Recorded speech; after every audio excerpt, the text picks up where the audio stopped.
بسم اللہ الرحمن الرحیم. دیکھیے رسول اللہ صلی اللہ علیہ وسلم کی پیدائش کے موقع پر پہلی بات تو یہ کہ صحابہ کرام نے یوم پیدائش کو نہیں منایا اور نہ یوم وفات کو منایا ہے.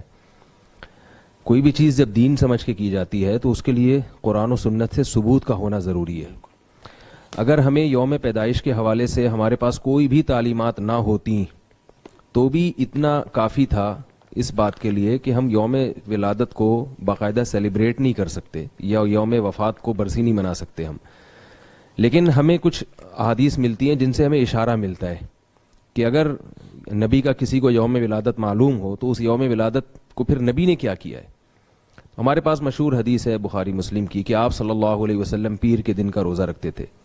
صحابہ نے پوچھا کہ یا رسول اللہ آپ کیوں روزہ رکھتے ہیں؟ تو آپ نے فرمایا یہ میرا پیدائش کا دن ہے. تو اس سے ہمیں کیا پتہ چلا کہ دیکھیے روزہ اور تہوار جمع نہیں ہو سکتے، یعنی عید اور روزہ جمع نہیں ہو سکتے. آپ جب کسی بھی چیز کو سیلیبریٹ کرتے ہیں یا مناتے ہیں تو روزہ رکھ کے نہیں مناتے. بالکل. مثال کے طور پر آپ کو کوئی خوشی پہنچی ہو، آپ کا بیٹا امتحان میں پاس ہو گیا، تو آپ یہ نہیں کہیں گے کہ بھئی چونکہ میرا بیٹا امتحان میں پاس ہو گیا لہذا میں کھاؤں گا نہیں اب. ٹھیک ہے نا؟ کھانے سے پرہیز کر کے خوشی نہیں منائی جاتی، کھلا پلا کے خوشی منائی جاتی ہے.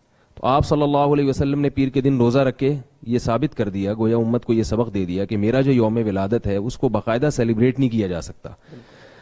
دیکھتے ہیں ہم عید الفطر میں روزہ رکھنا حرام ہے، عید الاضحیٰ میں روزہ رکھنا حرام ہے، اور جمعہ میں بھی چھوٹی عید قرار دیا گیا ہے اس کو. تو جمعے کو بھی روزے کے ساتھ خاص کرنا ناپسند کیا گیا ہے کہ اس کی فضیلت سمجھ کے آپ جمعے کی روزہ رکھیں، کیونکہ عید کا تصور ہے اس میں.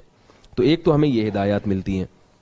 دوسری ہمیں اگر ہم قرآن و سنت پہ اور شریعت کے مزاج پہ غور کرتے ہیں تو ہم دیکھتے ہیں کہ بھئی یہودیوں کے لیے جو دن تھا وہ ہفتے کا دن تھا، جو ان کی گویا چھوٹی عید تھی، جو مقدس دن تھا، ہفتے میں سب سے بڑا دن تھا وہ. اور اللہ نے عیسائیوں کے لیے اتوار کا دن رکھا. عیسائی یہودیوں کے بعد آئے تو ہفتے کے بعد ان کا اتوار.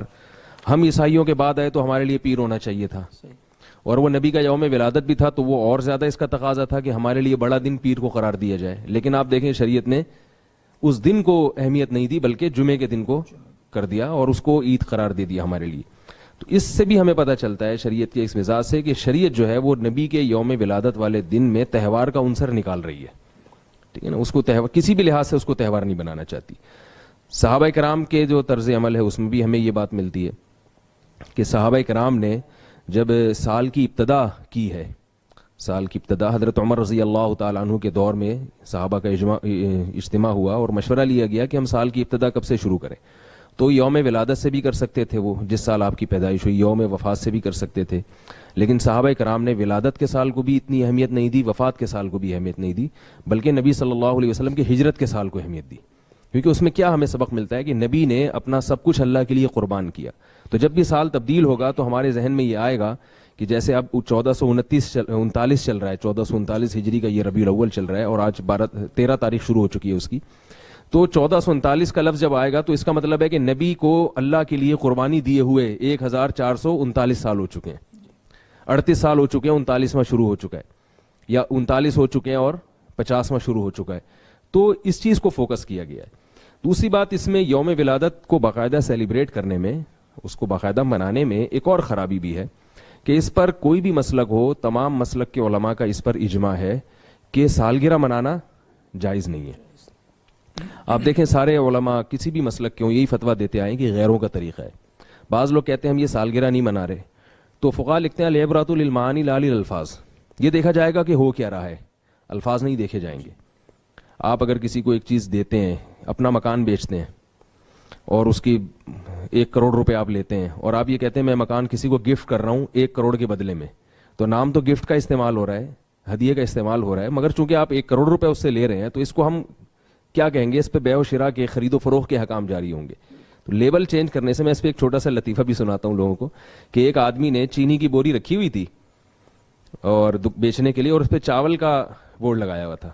کسی نے کہا ہے یہ چینی اور آپ نے لیبل چاول کا لگایا ہوا ہے، تو یہ کیا ہے؟ اس نے کہا یہ مکھیوں کو دھوکہ دینے کے لیے کیا میں نے. ٹھیک ہے نا؟ تو مکھیاں جو ہے وہ دھوکے میں نہیں آئیں گی. تو لیبل چینج ہونے سے کچھ نہیں ہوتا.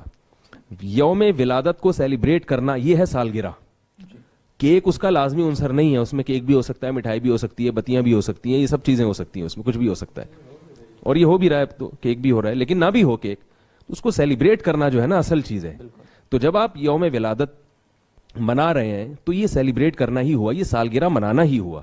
اب عجیب بات ہے, انگریز ہم پر اعتراض کر سکتا ہے کہ میں اپنے بچے کا یوم ولادت مناؤں تو تم اس کو ناجائز کہتے ہو اور کہتے ہو اسلام میں یہ منع ہے, اور جو نبی اسلام لے کر آئے انہی کا یوم ولادت منا رہے ہو, انہی کی سالگرہ منا رہے ہو, تو یہ ناجائز نہیں ہے. تو آپ اس کو کیا کہیں گے, آپ اس کو کیسے قائل کریں گے اس پر؟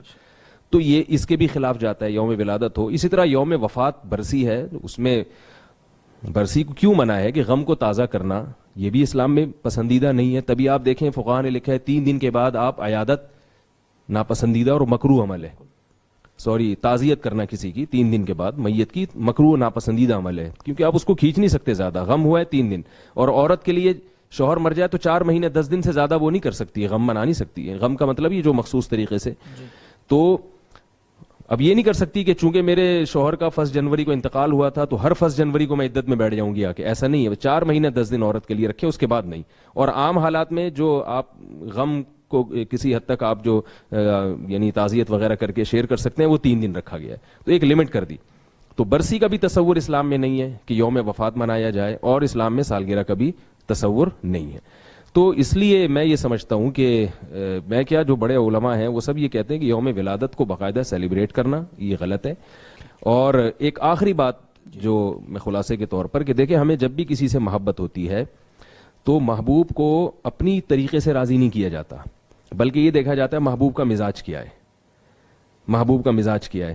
تو جس سے محبت ہے اس کو خوش کرنے کے لیے وہ کام کرنا پڑے گا جو محبوب چاہتا ہے, جسے پشتوں میں کہتے ہیں نا اخپل طریقہ, ٹھیک ہے نا, اخپل طریقے سے نہیں ہوگا. تو صحابہ کرام کو سب سے زیادہ محبت تھی رسول اللہ صلی اللہ علیہ وسلم سے. انہوں نے نبی کو کیسے راضی کیا, ربیع الاول میں انہوں نے کیا کیا.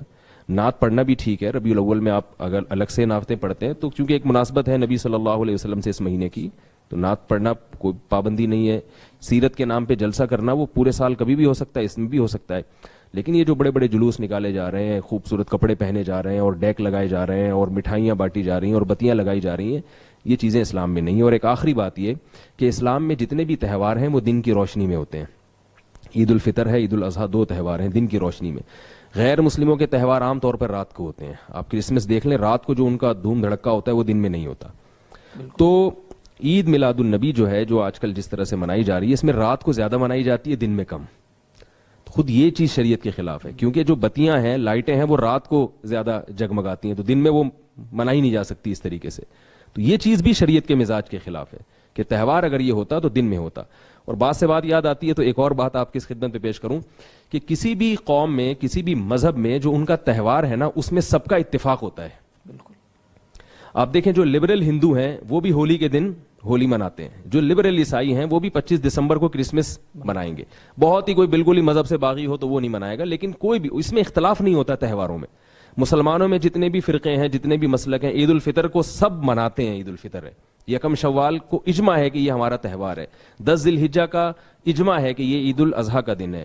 اور یہ جو تہوار ہے نا یہ متفق علیہ ہوتے ہیں, اس میں اختلاف نہیں ہوتا.